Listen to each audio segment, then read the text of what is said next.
थे और वो सब मिलकर वो परमेश्वर की आराधना कर रहे थे। तो स्वर्गदूत जब उड़ता हुआ जा रहा था तो उसने देखा कि इतनी बड़ी कलीसिया है और इतनी बड़ी कलीसिया में सिर्फ शैतान का एक ही दूत है। तो उसको ये बात समझ में नहीं आई कि क्या बात है कि भी इतनी बड़ी कलीसिया, इतने सारे लोग इस कलीसिया में आते हैं और इसके अंदर सिर्फ शैतान ने अपना एक ही दूत छोड़ रखा है।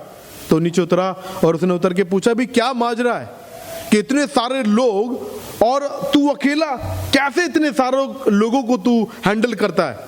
उसने बोला कि जब ये चर्च में आते हैं तो ये दूत बन जाते हैं, लेकिन जब चर्च से बाहर जाते हैं तो ये भूत बन जाते हैं। ये सोमवार से लेकर शनिवार तक ये सबको परेशान करते रहते हैं, सबके लिए एक भूत के समान होते हैं। जिसको मौका मिलता है उसको वो लड़ाई करते हैं, अलग अलग प्रकार के ऐबों में ये ऐब ये करते हैं। लेकिन ये जब ये संडे चर्च में आते हैं ये दूत बन जाते हैं, ये बहुत भोले बन जाते हैं, ये बहुत अपने आप को बहुत पवित्र बन जाते हैं। इसीलिए मैं इनके लिए अकेला काफी हूं। तो उसने बोला अच्छा समझ में आ गई मुझे बात। तो आगे गया, उसने देखा एक छोटी सी कलीसिया, छोटा सा झुंड, लेकिन छोटे से झुंड में शैतान के बहुत सारे दूत थे।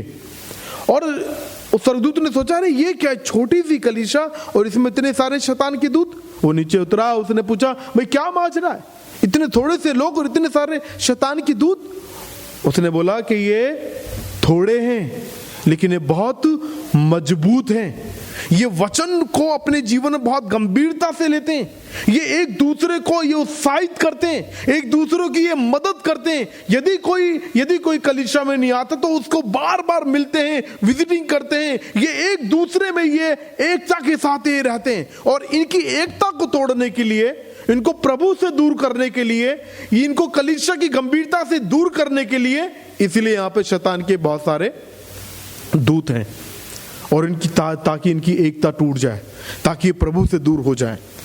और ये सवाल हमारे लिए भी है कि जब प्रभु यीशु मसीह ने हमको चुना है, जब प्रभु यीशु मसीह हमारे जीवन में आ गए, जब प्रभु यीशु मसीह ने हमको अपना मंदिर बना दिया है, जिस प्रकार से हम अपने जीवन को व्यतीत कर रहे हैं, जिस प्रकार से हम अपने दिन को हम शुरू करते हैं, जिस प्रकार से हम सोमवार से लेकर शनिवार तक रहते हैं, जिस प्रकार से हम संडे में आकर एकदम अलग हो जाते हैं, कि क्या हम उस पहली कलीसिया के समान है या हम दूसरी कलीसिया के समान? क्या कारण है कि जब प्रभु यीशु मसीह किसी को चुनता है तो वो इस प्रकार से एक युद्ध के अंदर शामिल हो जाता है? क्या कारण है? तो एक वचन को हम देखेंगे, मेरे साथ निकालें, इफिसियों की पत्री उसका 6वां अध्याय। इफिसी की पत्री उसका 6वां अध्याय। और यहां पर पौलुस यहां पर बता रहे हैं कि यहाँ पर ये माजरा क्या है, क्यों यहाँ पर ऐसा होता है, क्यों लोग शुरुआत में तो कलीसिया को लेकर बहुत गंभीर हो जाते हैं, बाद में कलीसिया को लेकर धीरे धीरे ठंडे होते चले जाते हैं। पहले तो बहुत जोश में होते हैं लेकिन बाद में उनका जोश खत्म होता चला जाता है। पहले तो वो प्रभु को लेकर बहुत गंभीर होते हैं लेकिन बाद में उनकी गंभीरता कहीं दूसरी दिशा में चली जाती है। तो मेरे साथ निकालें 6वां अध्याय, उसका 10 से हम देखेंगे। और 10 से देखो यहाँ पर क्या लिखा है। इसलिए और यहां पर ये इसलिए बहुत महत्वपूर्ण है।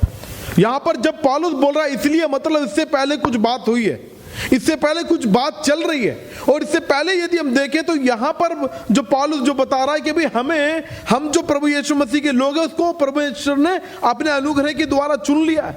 हम जगत की ज्योति हैं। ये जो दुनिया ये अंधकार में है, हम ज्योति की संतान हैं। और यहां पर वो पति और पत्नी के संबंध के बारे में बता रहा है, परिवार के बारे में बता रहा है, यहां पर बच्चों के और माता पिता के संबंध के बारे में बता रहा है, एक व्यक्ति को घर काम में कैसा होना चाहिए उसके बारे में बता रहा है। और इसीलिए बोल रहा है कि यहाँ पर इसीलिए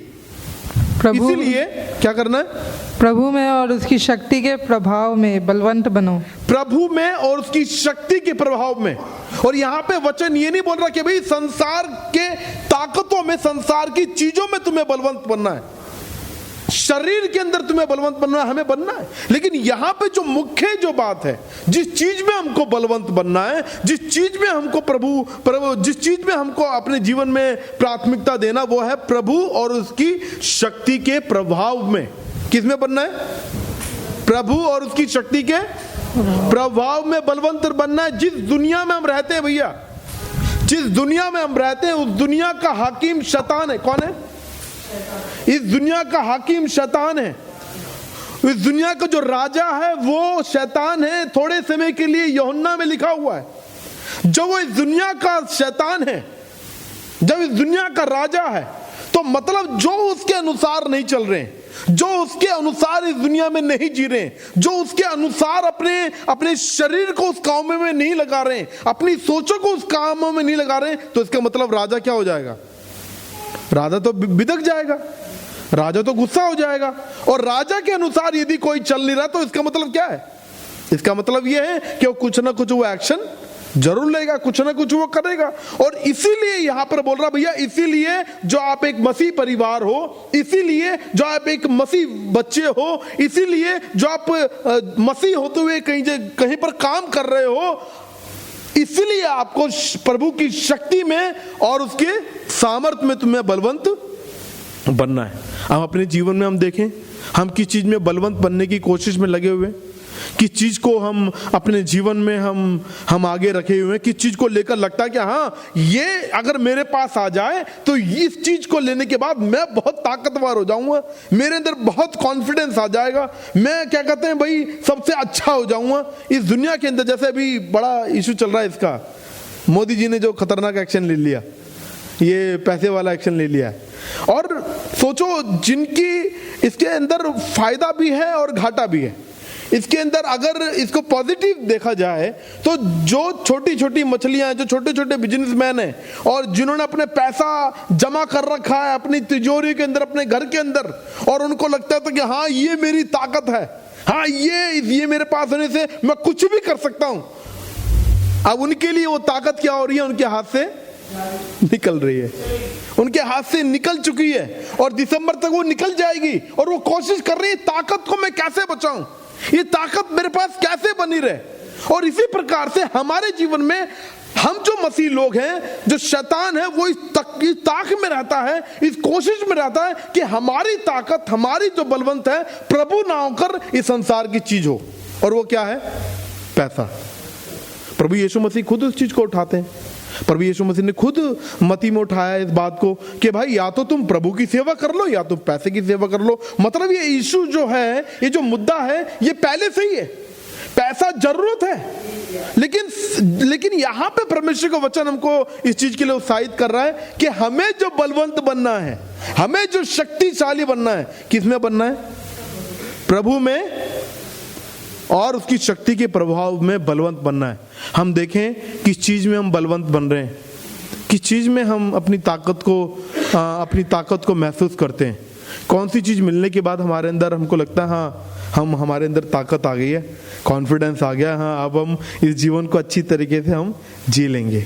और देखो आगे क्या लिखा है, परमेश्वर के सारे हथियार बांध लो। भैया परमेश्वर के सारे हथियार बांध लो। और यहां पर पौलुस अपने लोगों को, मसीह लोगों को, यीशु मसीह के चुने हुए लोगों को एक चेतावनी दे रहा है, एक सजेशन दे रहा है, यहां पर एक आज्ञा दे रहा है कि भैया तुम क्या करो, परमेश्वर के सारे हथियार बांध लो।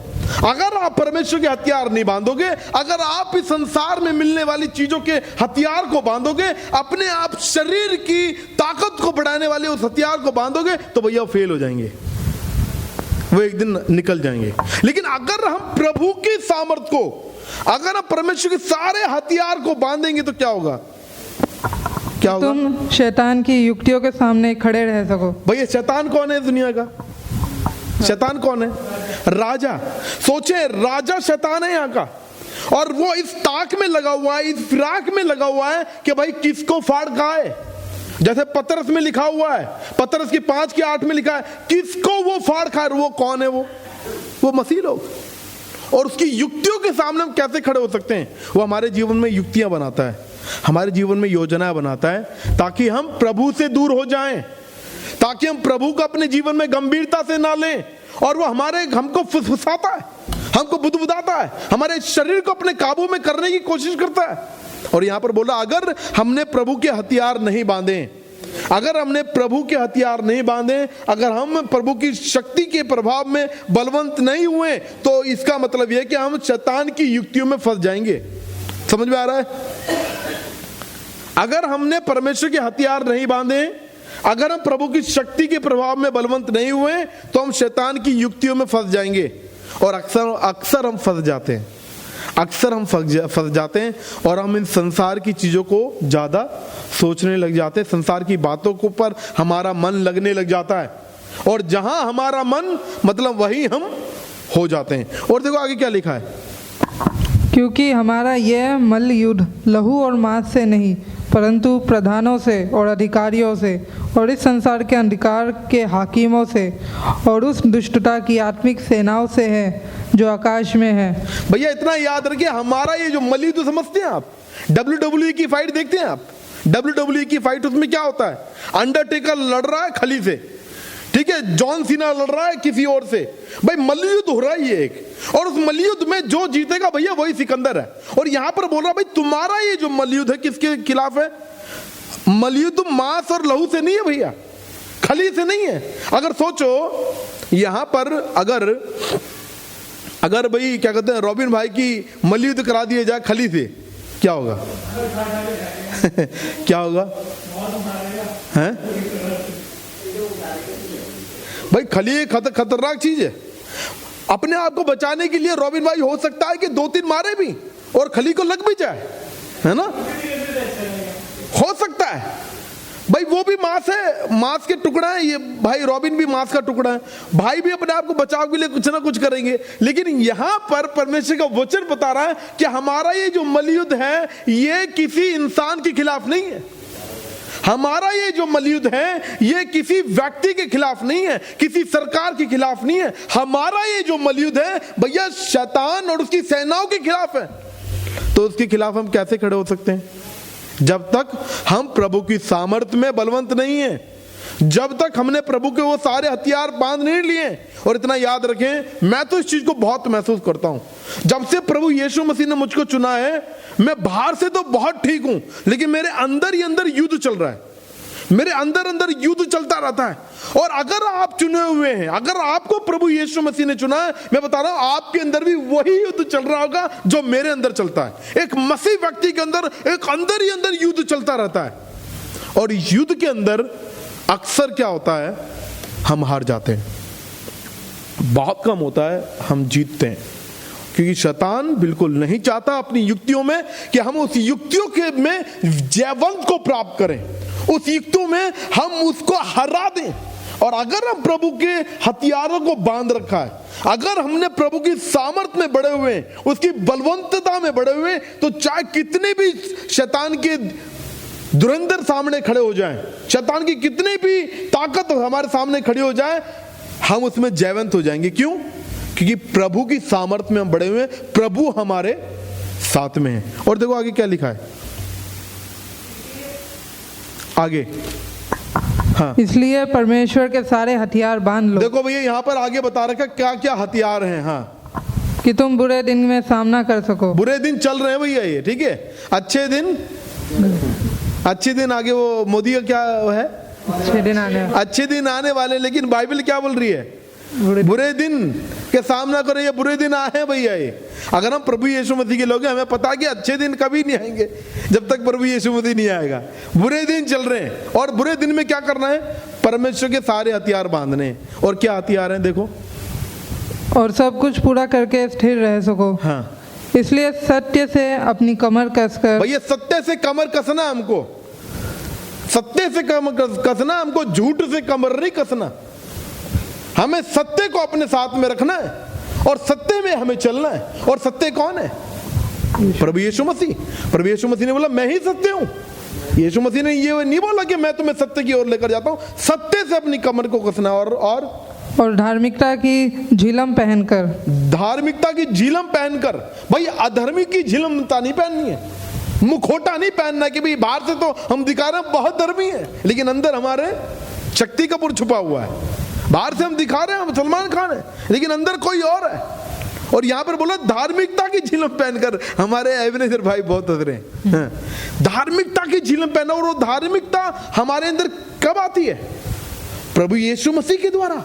हम अपने कर्मों के द्वारा, तप के द्वारा किसी भी तरीके से धर्मी नहीं हो सकते हैं। समझ में आ रहा, पूजा बहन पीछे वाली पूजा, समझ में आ रहा है? हम किसी भी तरीके से धर्मी नहीं हो सकते हैं। यदि हम धर्मी हैं, यदि हम धार्मिकता की झीलम पहन सकते हैं तो प्रभु के द्वारा उसे पहन के रखना है। हाँ, और पाँव में मेल के सुसमाचार की तैयारी के जूते पहनकर। भाई लड़ाई के नहीं है ये, मेल के।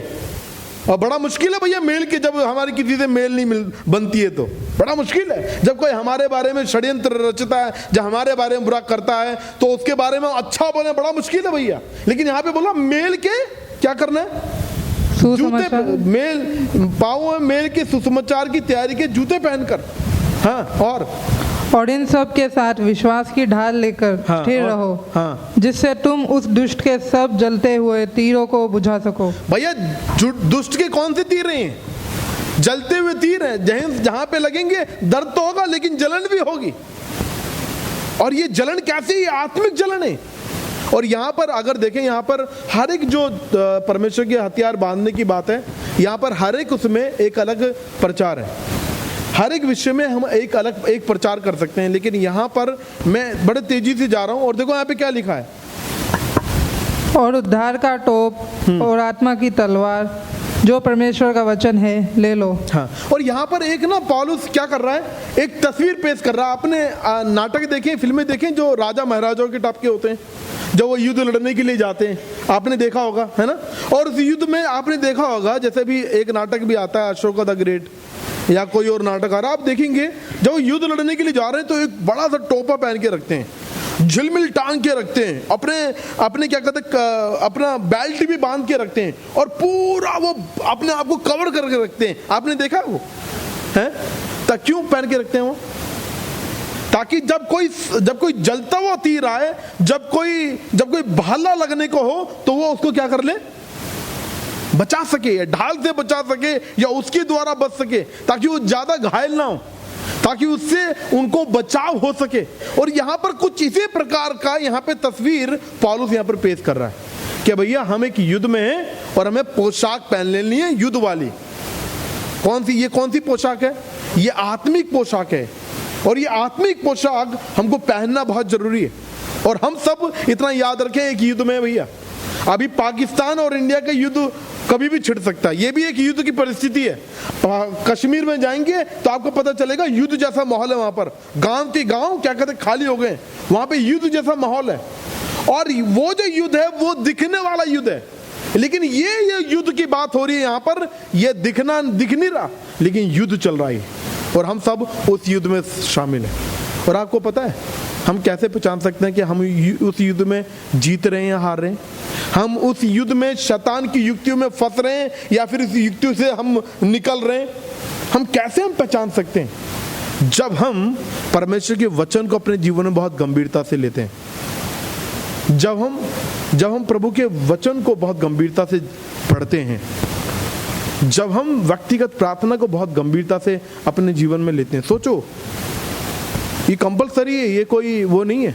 सोचिए, जब हम आज का दिन हमने शुरू किया तो क्या हमने प्रभु से बातचीत करी? प्रभु से हमने प्रार्थना करी? क्या सोचो, हमने प्रभु के वचन को, प्रभु की वाणी को हमने सुनने की कोशिश करी अपने उसके वचन के द्वारा? क्या हम इस चीज को देख सकते हैं कि जब पूरे दिन सुबह से लेकर शाम तक कौन से विचार हमारे अंदर आते हैं, कौन सी चीज हम ज्यादा सोचने में बिताते हैं? पैसे के बारे में ज्यादा सोचते हैं, शादी के बारे में ज्यादा सोचते हैं, या जॉब के बारे में ज्यादा सोचते हैं? कौन सी चीज के बारे में हम ज्यादा सोचते हैं? कौन सी चीज है जिसने हमको हमारे अंदर घर कर रखा, या परमेश्वर के बारे में हम सोचते हैं? हो सकता है हमारे बीच में ऐसे हो, वो हर एक परिस्थिति में परमेश्वर के बारे में सोचते हो कि प्रभु को इस बात से मैं कैसे महिमा दूं, कैसे ये युद्ध जो मेरे अंदर चल रहा है, इस युद्ध में मैं कैसे जयवंत हूं, कैसे जयवंत हूं, किस प्रकार से मैं जयवंत हूं। और इतना याद रखें, और इससे आगे पढ़ेंगे, पौलुस अपनी स्थिति बता रहा है। सोचो, एक व्यक्ति जेल के अंदर है, और जेल के अंदर है तो उसको क्या, किस चीज की जरूरत है, किस चीज की प्रार्थना के निवेदन होने चाहिए कि भाई मुझे बाहर निकल जाए, खाने के लिए मिल जाए, है ना, मेरे साथ सब कुछ अच्छा हो जाए ना। इस संसार की चीजों के लिए प्रार्थना करेगा नहीं करेगा वो? लेकिन वो प्रार्थना कर रहा है। यहाँ पर अगर देखेंगे 19 में, देखो क्या लिखा है, क्या बोलता है वो? हाँ, और मेरे लिए भी कि मुझे बोलने के समय ऐसा प्रबल वचन दिया जाए कि मैं साहस के साथ सुसमाचार का भेद बता सकूं। सोचो, इसको ये प्रार्थना का निवेदन देना चाहिए था, भैया मैं जेल के अंदर हूं, जकड़ा हुआ हूं, मेरे लिए प्रार्थना करें, मैं बाहर आ जाऊं, मेरे लिए प्रार्थना करें ताकि यहाँ के जो सारे लोग हैं वो सब मेरे प्रति दीन हो जाए। मेरे लिए प्रार्थना करें ताकि मैं खाना टाइम पर खा सकूं।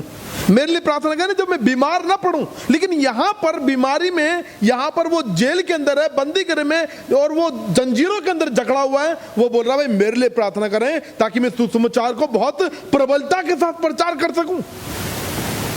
क्यों ऐसा कर पाया वो? क्यों ऐसा बोल पाया? क्योंकि उसने परमेश्वर के सारे हथियारों को बांध रखा है, क्योंकि वो परमेश्वर की सामर्थ्य में बलवंत है, वो प्रभु को लेके बहुत गंभीर है, वो बहुत ज्यादा, चाहे कैसी भी घटी है, चाहे कैसी भी कमी है, वो बोल रहा भाई मेरे लिए प्रार्थना करो, मैं सुसमाचार को प्रचार कर सकूं। और ये हमारे लिए भी है। हम सब एक युद्ध में, इतना याद रखें। और पता है कलीसिया में आना एक युद्ध है, आपको ये पता है? कलीसिया में आना ये एक युद्ध है कि भाई कलीसिया में आए ना आए। और काफी लोग नहीं आए, काफी लोग कलीसिया में नहीं आते। क्यों? क्योंकि कलीसिया उनके जीवन में गंभीर नहीं है, गंभीरता से वो लेते नहीं है। प्रार्थना करना एक युद्ध है, परमेश्वर के वचन को पढ़ना एक युद्ध है, सुसमाचार प्रचार करना अपने लोगों को एक युद्ध है भैया। क्या हम ये करते हैं? और मैं आपको उत्साहित करूंगा, अगर हम चुने हुए हैं, अगर हम चुने हुए हैं तो इतना याद रखें हम सब एक युद्ध में हैं। और इस युद्ध में या तो हम प्रभु के बारे में सोचेंगे या फिर संसार की मिलने वाली चीजों के बारे में सोचेंगे। और अक्सर हम संसार की चीजों के बारे में ज्यादा सोचते हैं। मैं अपने बारे में बताऊं, संसार की चीजों के बारे में ज्यादा सोचते हैं, लेकिन प्रभु के बारे में कम सोचते हैं। तो इसीलिए यहाँ पर एक हमारे लिए एक मैं आपको उत्साहित करूंगा कि हम जो प्रभु के लोग हैं, हमें प्रभु के बारे में ज्यादा सोचना है, कलीसिया को गंभीरता से लेना, वैकल्पिक मीटिंग्स को गंभीरता से लेना है, और प्रभु को हमें आगे रखना है। प्रभु के हर एक कार्य के द्वारा प्रभु की महिमा होना है। और सोचो हमारा जो परमेश्वर है, आप क्या सोचते कि वो जब इस दुनिया में 33.5 साल तक रहा, क्या वो आत्मिक युद्ध से होकर नहीं गया था?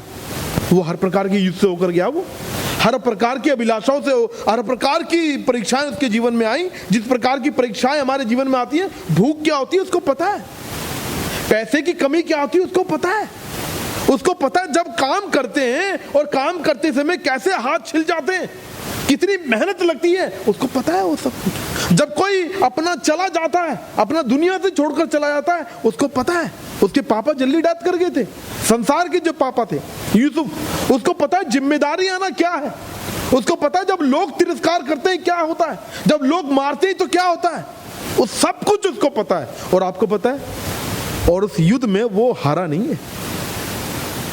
हर छोटे से लेके बड़े, जिस प्रकार के युद्ध से हम जाते हैं, आत्मिक युद्ध से, हर एक प्रकार के युद्ध से वो होकर गया है, वो हर प्रकार की परीक्षा से होकर गया है रॉबिन भाई, वो हर प्रकार की, लेकिन वो हारा नहीं है। पता क्यों नहीं हारा? हमारे लिए, ताकि हम उसके द्वारा जीत जाएं। हाँ, ताकि हम उसके द्वारा शैतान को भी हम हरा दें। शैतान हारा हुआ है, वो हारा हुआ, लेकिन हम जो है जिस प्रकार से जीवन जीते, हम इस प्रकार से जीवन जीते कि शैतान को हम जिता देते हैं। प्रभु ने हमको चुन लिया, पवित्र आत्मा परमेश्वर ने हमको दे दिया। बात हमारी है कि हम उसमें बढ़ रहे हैं, घट रहे हैं, प्रभु की सामर्थ्य में बढ़ रहे हैं, घट रहे हैं। इतना याद रखें, हम एक युद्ध में हैं, और युद्ध में या तो हम पहली कलीसिया के समान है जो हमने देखा था, या तो हम दूसरी कलीसिया के समान है, या तो हम संसार की बातों की तरफ ज्यादा ध्यान लगाए हुए हैं, या तो हम प्रभु की तरफ बातों को ज्यादा ध्यान लगाए हुए हैं। और मैं आपको उत्साहित करूंगा, जो कलीसिया में नहीं आए आपके परिवार के लोग, और जो कलीसिया में टाइम से नहीं आते, मैं आपको उत्साहित करूंगा कि आप कलीसिया में आप टाइम से आएँ। जो कलीसिया में आपके परिवार के लोग नहीं आए, उनको उत्साहित करें, क्योंकि हम सब एक युद्ध में, प्रभु यीशु मसीह कभी भी आ सकते हैं। और वो पता किसको लेने आएंगे? वो परिवार को लेने नहीं आएंगे, वो किसी ऑर्गेनाइजेशन को लेने नहीं आएंगे, वो कलीसिया को लेने आएंगे, कलीसिया को जो उसकी दुल्हन है। आए क्यों ना प्रभु के सम्मुख आए और हम प्रार्थना करें। पिता परमेश्वर, यीशु मसीह के नाम से तेरे पास आते हैं, हर एक को तेरे सम्मुख रखते हैं, और हम सब एक युद्ध में है प्रभु। और इस युद्ध में यदि हम बलवंत हो सकते हैं तो सिर्फ आपके द्वारा परमेश्वर, और आप ही हमारी मदद कर सकते हैं। आप ही हमारा सहारा है प्रभु, और हमारा भरोसा आप पर है। पवित्र आत्मा परमेश्वर, आप हमारी हर दिन हर पल मदद करें, ताकि हम प्रभु यीशु मसीह से बात करने पाएं, हम उसके वचन को पढ़ने पाएं, हम यीशु मसीह को स्पष्ट रूप से जानने पाएं। हर एक जन को जो हमारी कलीसिया में आते हैं आपको लेके गंभीर बनाए प्रभु, हर एक परिवार को गंभीर बनाए परमेश्वर। चाहे कैसी भी समस्याएं आए प्रभु, प्रभु तुझको अपने जीवन में आगे रखें। चाहे कैसी भी चुनौतियां आए आपको आगे रखें प्रभु। यदि हमारे बीच में कोई ऐसा भाई है, कोई ऐसी बहन है जिसके मन में शांति नहीं है, अपनी शांति दे प्रभु जी। यदि कोई ऐसा जिसके मन में वो आनंद नहीं है, जिस आनंद की बात आप करते हैं वो आनंद आप दे परमेश्वर। यदि कोई निराश है, उस निराशाओं में आप बात करें प्रभु जी। यदि कोई हताश है, उस हताशपन में आप बात करें प्रभु। यदि कोई आत्मिक रूप से कमजोर है, उस कमजोरी को आप दूर करें परमेश्वर। यदि किसी को आपने अभी तक नहीं चुना है प्रभु यीशु मसीह अपना रहम करें, दया करें ताकि आप चुन लिए जाएं प्रभु जी। प्रभु मैं दुआ करता हूं जो नहीं आए उन पर भी अपना रहम करें, अपनी दया करें ताकि वो भी चुन लिए जाए परमेश्वर। हर एक को तेरे हाथ में सौंपता हूं प्रभु यीशु मसीह के नाम से, आमीन। आज के समय में हम जाएंगे, हम अभी हम एक गीत गाएंगे और गीत के दौरान हम भेंट लेंगे। आए क्यों ना खुशी के साथ, आनंद के साथ हम प्रभु का जो भाग है हम प्रभु को दें। 500 चलेगा, हाँ। अगर आप 500 डालना चाहते चलेंगे, वो 1000 का डालना चाहते चलेंगे, क्योंकि वो ऑफरिंग है, वो ऑफिस में जाएगा, वहां से सीधा क्या कहते हैं वो बैंक में डाल देंगे।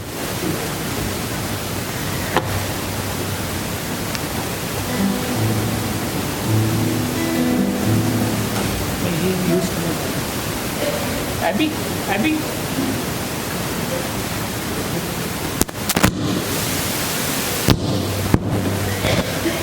ये आउट ऑफ 3 हुई, इसलिए मैं चाह रहा हूँ ये मैं यूज करूँ।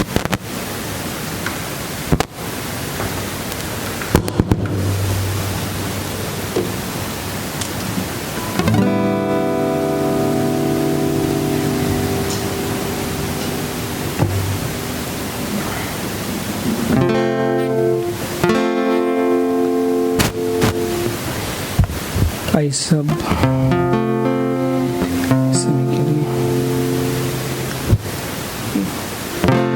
आशीष तुमसे चाहते हैं ऐ स्वर्गीय पिता, हम आते हैं। आशीष तुमसे चाहते हैं ऐ स्वर्गीय पिता, हम आते हैं। ना कोई खूबी है ना लियाकत, बख्शो हमको अपनी ताकत। ना कोई खूबी है ना लियाकत, बख्शो हमको अपनी ताकत। खाली दिलों को लाते हैं, खाली दिलों को लाते हैं ऐ स्वर्गीय पिता, हम आते हैं। आशीष तुमसे चाहते हैं ऐ स्वर्गीय पिता, हम आते हैं। हमने बहुत खताएं की हैं, रहे निकम्मे जफाएं की है। हमने बहुत खताएं की हैं, रहे निकम्मे जफाएं की है। शर्म से सिर झुक जाते हैं, शर्म से सिर झुक जाते हैं ऐ स्वर्गीय पिता, हम आते हैं। आशीष तुमसे चाहते हैं ऐ स्वर्गीय पिता, हम आते हैं। ऐ स्वर्गीय पिता, हम आते हैं। आइए हम सब प्रार्थना में जाते हैं। हे मेरे प्रभु यीशु मसीह, मैं आपके सम्मुख आता हूँ और धन्यवाद करता हूँ प्रभु अभी के समय के लिए और इस ऑफरिंग के लिए प्रभु, जिस भी बहन भाई ने दी है और जिसने नहीं भी दी है, सबको आप आशीष दीजिए, अपना ताकत, अपना प्यार दीजिए कि प्रभु हर कोई आपके लिए जीने पाए इस दुनिया में। हम संसारिक ना हो प्रभु, हम आत्मिक हो, ऐसा हमें बनाए प्रभु, हमें इस लायक बनाए। हम किसी लायक नहीं परमेश्वर, मगर आप हमें बना सकते हैं लायक प्रभु। आपने वचन से जोड़े और हमारे हृदयों में बसी जो भी बेकार बातें परमेश्वर, उसको दूर फेंके, हमको उनसे निकाल कर और अपना प्यार, अपनी आत्मा हमारे अंदर रहे प्रभु, क्योंकि हम बाइबल बताती है हमको परमेश्वर की हम मंदिर हैं, और हम इस मंदिर को खराब ना करें परमेश्वर, इसको साफ रखें और आपके वचनों से भरते जाएं। ये छोटी सी प्रार्थना के पवित्र नाम में करता हूं, आमीन। ताकि अंतिम वचन में हम जाएं। आपसे पिता परमेश्वर का प्रेम, यीशु मसीह का अनुग्रह और पवित्र आत्मा परमेश्वर की संगति और सहभागिता इस थोड़े से जीवन जो कभी भी खत्म हो सकता है और उस अनंत काल तक के जीवन तक हमेशा हमेशा तक बने रहे। आमीन। हम अपने स्थानों पे बैठ जाएं और आप प्रार्थना करें। जो भी वचन सुना है उसके बाद फिर हम बाहर जाएंगे। और इतना याद रखें 5 बजे आज हमारी मिशन कॉन्फ्रेंस है और मैं जवानों को और जो जिनके पास टाइम है मैं उत्साहित करूँगा कि आप उसमें रहें और आप सबके लिए बहुत ही आशीष में ये समय रहेगा। सभी को जय मसीह की।